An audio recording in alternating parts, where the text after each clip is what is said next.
Assalamualaikum warahmatullahi wabarakatuh. Selamat pagi dan saudara semua. Perkenalkan, saya Dr. Fajar Devi Rizky SMH selaku dosen Fakultas Hukum Universitas Nusantara dan dosen pengampu pada mata kuliah Klinik Perlindungan Perempuan dan Anak. Pada video ini saya menyampaikan terkait tugas dari mahasiswa kelompok 12 yang berjudul tentang edukasi dalam stop kekerasan seksual pada perempuan. Ya. Jadi video ini beberapa informasi dan edukasi terhadap kekerasan seksual. Selama ini berapa banyak kasus tentang kekerasan seksual yang ada di Indonesia, ya, yang sangat memprihatinkan khususnya pada perempuan.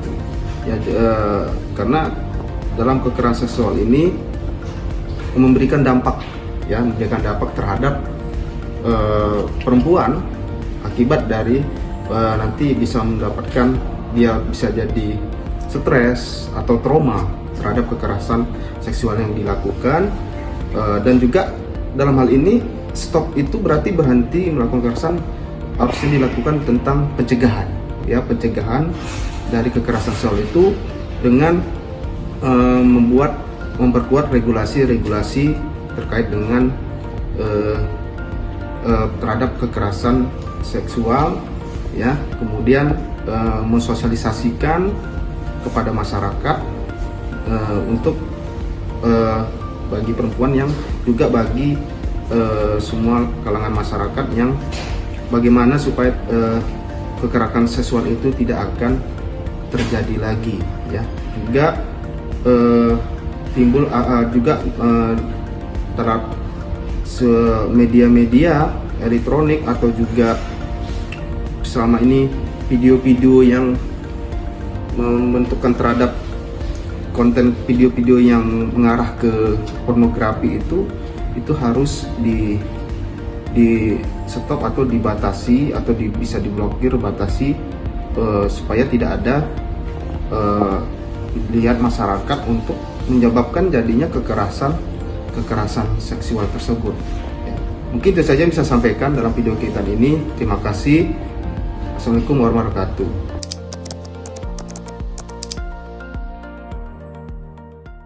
Berkesempatan untuk mewawancarai. Aku Indriana Zaidayati dari Fakultas Hukum. Saya Tania Tindaon. Dari fakultas apa? Saya FISIP. Halo, perkenalkan nama saya Aulia Resti, saya dari Hukum USUD, Stambu 2021. Namanya? Atika Zahrani Dari Fakultas Hukum USU. Iya. Perkenalkan nama saya Natasha Tagalung dari Fakultas Hukum.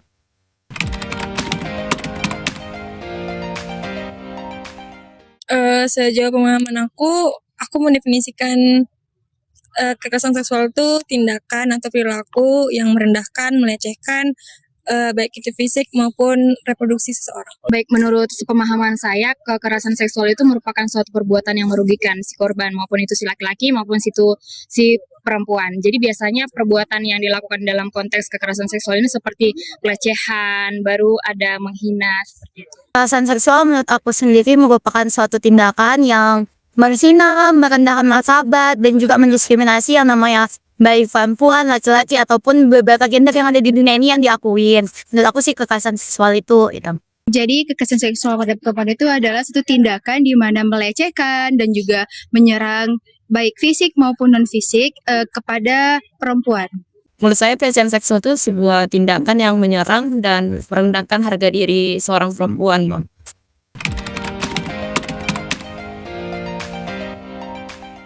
Sepertinya ada verbal, non-verbal, sama setahu aku juga termasuk eksploitasi seksual. Sepemahaman saya, ada yang fisik dan ada yang non-fisik. Kekerasan yang seksual yang aku tahu tuh yang pertama yang paling sering kejadian adalah revenge porn, ya. Itu kejadian yang paling sering ditemuin baik di internet juga ataupun di dunia.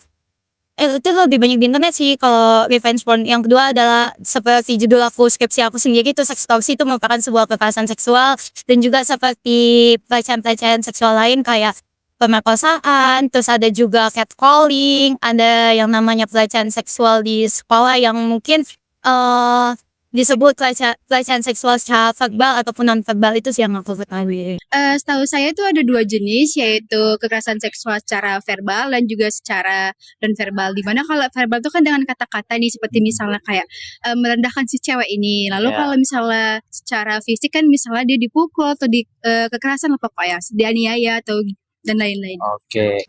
Yang saya ketahui itu jenis pelecehan seksual verbal dan non verbal.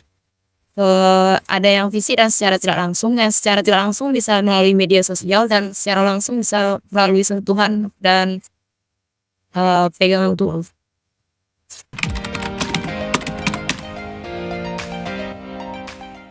Kalau menurut aku ya, melihat banyaknya berita yang kita tahu kayak begitu maraknya kekerasan seksual terjadi, itu udah cukup membuktikan kalau penegakannya itu masih kurang lah di Indonesia. Terutama edukasi kekerasan seksual sendiri terhadap baik itu anak-anak, perempuan maupun orang dewasa yang tidak hanya dikategorikan berdasarkan gender. Menurut aku itu sangat kurang teredukasi gitu, sehingga hal-hal kayak gini tuh masih rentan terjadi. Contohnya kayak yang Agus Buntung tadi.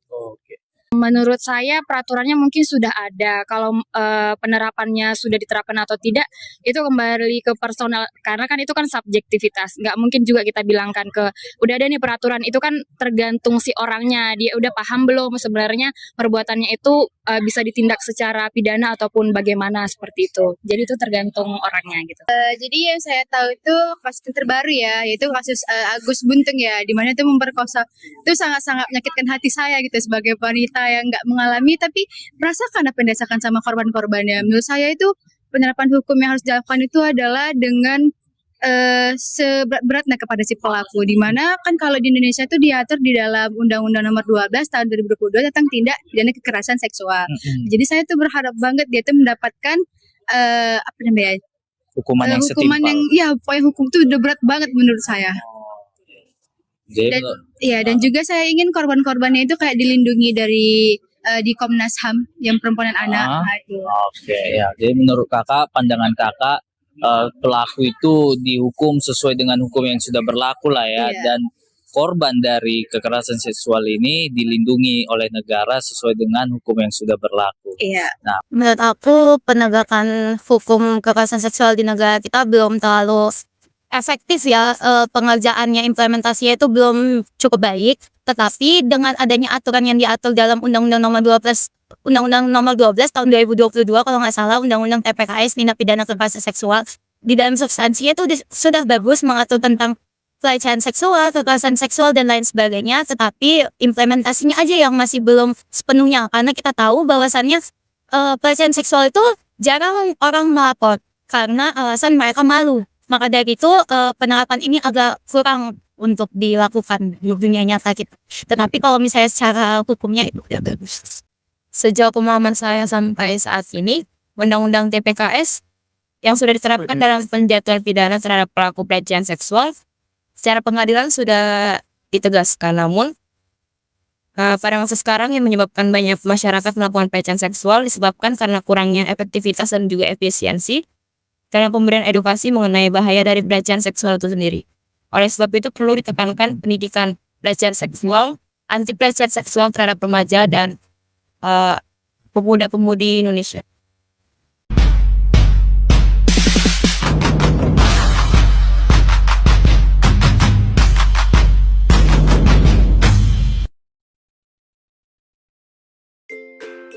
Apa itu kekerasan seksual? Kekerasan seksual didefinisikan sebagai setiap perbuatan yang merendahkan, menghina, melecehkan, dan menyerang tubuh juga fungsi reproduksi seseorang. Tindakan ini sering terjadi karena adanya ketimpangan kekuasaan dan juga gender. Hal ini dapat menyebabkan penderitaan fisik maupun psikis. Jenis-jenis kekerasan seksual. Jenis-jenis kekerasan seksual berdasarkan ketentuan dalam pasal 4 UU TPKS ada pelecehan seksual non fisik, pelecehan seksual fisik, pemaksaan kontrasepsi, pemaksaan sterilisasi, pemaksaan perkawinan, penyiksaan seksual, eksploitasi seksual, perbudakan seksual, dan juga kekerasan seksual berbasis elektronik. Upaya pencegahan kekerasan seksual terhadap perempuan. Yang pertama itu edukasi dan sosialisasi. Edukasi dan sosialisasi menjadi langkah fundamental dalam pencegahan kekerasan seksual. Masyarakat perlu diberikan pemahaman mendalam tentang berbagai bentuk kekerasan seksual dan dampaknya. Yang kedua itu pendataan pelaku. Pendataan pelaku merupakan upaya sistematis untuk mencegah terulangnya kejahatan serupa. Dengan memiliki database yang komprehensif tentang pelaku kekerasan seksual, pihak berwenang dapat melakukan pemantauan lebih efektif dan mengambil tindakan preventif. Yang ketiga, ada kerjasama antar lembaga. Kerjasama antar lembaga sangat krusial dalam penanganan kasus kekerasan seksual. Koordinasi yang baik antara kepolisian, kejaksaan, pengadilan, dan lembaga swadaya masyarakat dapat menciptakan sistem penanganan yang lebih efektif. Yang keempat, pemberdayaan korban. Pemberdayaan korban menjadi aspek penting dalam memutus rantai kekerasan seksual. Para korban perlu mendapatkan dukungan komprehensif mulai dari pendampingan psikologis, bantuan hukum, hingga pemberdayaan ekonomi. Pemulihan trauma dan penguatan mental korban sangat penting agar mereka dapat bangkit dan membangun kembali kehidupan mereka. Yang kelima, menciptakan lingkungan. Menciptakan lingkungan tanpa kekerasan merupakan upaya kolektif yang melibatkan seluruh elemen masyarakat. Hal ini dapat diwujudkan melalui pembangunan sistem pelaporan yang mudah diakses, pemasangan CCTV di area-area rawan, penyediaan penerangan yang memadai, serta pembentukan komunitas yang peduli dan aktif dalam mencegah kekerasan seksual.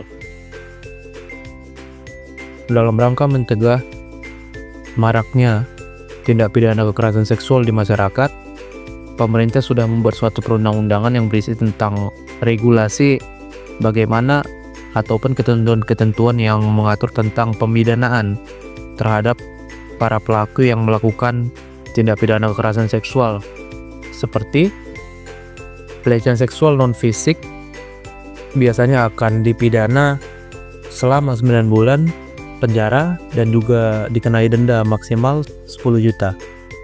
Kemudian pelecehan seksual fisik dapat dikenai pidana maksimal 12 tahun penjara dan denda paling banyak sebesar 300 juta rupiah. Nah, kemudian untuk pelecehan seksual yang berbentuk pemaksaan kontrasepsi, pemaksaan sterilisasi, dan juga pemaksaan perkawinan biasanya akan diberikan sanksi pidana penjara paling lama 7 tahun dan juga pidana denda maksimal 200 juta rupiah. Kemudian untuk penyiksaan seksual biasanya akan dikenai sanksi pidana selama 12 tahun penjara dan juga denda sebesar 300 juta. Kemudian eksploitasi seksual biasanya pelaku akan dipidana dengan pidana penjara selama 15 tahun dan denda paling banyak sebesar 1 miliar rupiah. Kemudian untuk perbudakan seksual biasanya pelaku dipidana dengan ancaman hukuman pidana penjara paling lama 12 tahun dan pidana denda paling banyak 500 juta rupiah. Dan untuk terakhir ada pengaturan pidana untuk kekerasan seksual berbasis elektronik, di mana pelaku dapat diancam pidana penjara paling lama 12 tahun dan pidana denda paling banyak 500 juta rupiah. Nah, dapat disimpulkan bahwasanya Undang-Undang TPKS memberikan kerangka hukum yang tegas untuk menangani berbagai bentuk kekerasan seksual dan juga diharapkan mampu memberikan perlindungan yang lebih baik bagi korban. Selanjutnya, mengenai persentase kekerasan seksual di Indonesia. Berdasarkan persentase Komnas Perempuan, kekerasan seksual di Indonesia pada tahun 2023 adalah 24,69% dari total kasus kekerasan terhadap perempuan. Hal ini tentunya menjadi PR bagi pemerintah agar dapat menekan angka kekerasan terhadap perempuan di Indonesia, baik itu secara langsung maupun melalui media digital. Selanjutnya, pembahasan mengenai dasar hukum. Adapun dasar hukum yang mengatur tentang kekerasan seksual dimuat dalam Undang-Undang Nomor 12 Tahun 2022 tentang tindak pidana kekerasan seksual. Undang-undang ini mengatur mengenai pencegahan segala bentuk tindak pidana kekerasan seksual, penanganan, perlindungan, dan pemulihan hak korban, koordinasi antara pemerintah pusat dan pemerintah daerah, dan kerjasama internasional agar pencegahan dan penanganan korban kekerasan seksual dapat terlaksana dengan efektif. Selain itu, diatur juga keterlibatan masyarakat dalam pencegahan dan pemulihan korban agar dapat mewujudkan kondisi lingkungan yang bebas dari kekerasan seksual. Terakhir, penutup sekaligus yang menjadi kesimpulan dari presentasi kami, yaitu kekerasan seksual pada perempuan bukan hanya pelanggaran hak asasi manusia, tetapi juga mencederai martabat dan kemanusiaan. Setiap perempuan berhak merasa aman, dihormati, dan bebas dari ketakutan dimanapun mereka berada, baik itu di rumah, di tempat kerja, atau di lingkungan publik. Mari bersama-sama kita ciptakan lingkungan yang aman dengan saling menghormati, mendorong kesetaraan, dan menolak segala bentuk kekerasan. Diam berarti membiarkan, bersuara berarti melawan. Hentikan kekerasan seksual sekarang juga, dan jadilah bagian dari perubahan untuk dunia yang lebih adil dan beradab. Stop kekerasan seksual pada perempuan.